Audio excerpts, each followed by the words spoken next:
Trump derangement syndrome grips the nation like a prion protein run amok, twisting rational minds into spongy caricatures of outrage, not unlike the neurological meltdown of mad cow disease. Sufferers exhibit symptoms ranging from mild verbal tics, endless chants of fascist, to full-blown behavioral meltdowns that shatter careers and courtrooms alike. At Deadline, the latest exhibit in this gallery of folly unfolded mid-August 2025, when a Department of Justice lawyer, Charles Dunn, allegedly held a Subway sandwich at a federal agent in the nation's capital, an act of deli defiance that cost him his job and landed him felony charges. Dunn, a 37-year-old trial attorney, clad in a salmon-hued shirt that screamed subtle sophistication, was captured on video lobbing the footlong projectile at a Customs and Border Protection officer amid National Guard patrols ordered by President Trump. Attorney General Pam Bondi wasted no time in delivering the coup de grace. "If you touch any law enforcement officer, we will come after you. I just learned that this defendant worked at the Department of Justice. No longer. Not only is he fired, he has been charged with a felony." Bondi's proclamation echoed through the halls of justice, underscoring how TDS can propel even the legally astute into acts of absurd aggression. Assistant Attorney General Harmeet Dhillon piled on, dubbing Dunn's toss an effete gesture on a talk show, confirming his swift ejection from DOJ ranks. One imagines Dunn now pondering his choices over a wilted lettuce wrap, a poignant reminder that in the grip of derangement, even lunch becomes a weapon. This sandwich saga exemplifies the professional pitfalls of TDS, where afflicted individuals sabotage their livelihoods in fits of irrational fury. Yet Dunn's escapade pales beside the syndrome's more lethal manifestations. Consider the assassination attempts that scarred 2024's campaign trail. On July 13th in Butler, Pennsylvania, 20-year-old Thomas Matthew Crook scaled a rooftop and fired shots at Trump, grazing the president's ear and killing a bystander before being neutralized by counter-snipers.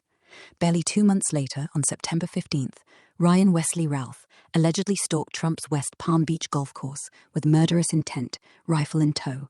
These episodes, fueled by a media marinade of apocalyptic Trump narratives, illustrate how TDS escalates from heartbreak to homicide, endangering not just the target, but innocent lives. The hazard here transcends personal peril. It fractures society, turning political discourse into a battlefield where bullets replace ballots. The syndrome's violent undercurrents extend beyond would-be assassins. In 2018, Farzad Fazili brandished a knife at a California festival, attempting to stab Republican congressional candidate Rudy Peters in what observers attributed to deranged anti-Trump zeal. Fazili's arrest halted the blade, but highlighted TDS's propensity for physical confrontation, where sufferers mistake aggression for activism. Such acts invite legal entanglements that linger like a bad prion, irrevocable and reputation-ruining. Celebrities, those glittering vectors of cultural contagion, provide comic relief amid the carnage. Their downfalls a masterclass in TDS pitfalls. Kathy Griffin, once a staple of New Year's Eve broadcasts, clutched a bloody Trump photo shoot and 2017 photo shoot, severing her CNN gig and sponsorships in one gory stroke. Griffin later lamented the backlash, but the image endures as a cautionary tableau. Performative outrage yields professional exile. Johnny Depp mused about assassinating Trump during a 2017 festival Q&A, drawing Secret Service scrutiny and public scorn, while Madonna's inauguration-era fantasy of blowing up the White House exploded her credibility into confetti. These luminaries, addled by the bovine blight, graze now in pastures of irrelevance, their intellects warped by partisan prions. Media mavens fare no better, their on-air meltdowns a symphony of sarcasm-worthy spectacle. Rachel Maddow's tearful broadcasts and hyperbolic doomsaying embody TDS's echo chamber effect, where selective facts reinforce delusions. Stephen King, the horror maestro, tweeted in 2025 about Jimmy Kimmel's quip, "If you are a reasonable person, you should have Trump derangement syndrome. The fact of the matter is, this is a dangerous person, this is a stupid person, and this is a bad combination." One chuckles at the irony, a novelist of nightmares succumbing to his own fictional apocalypse. Meanwhile, legislative absurdities abound.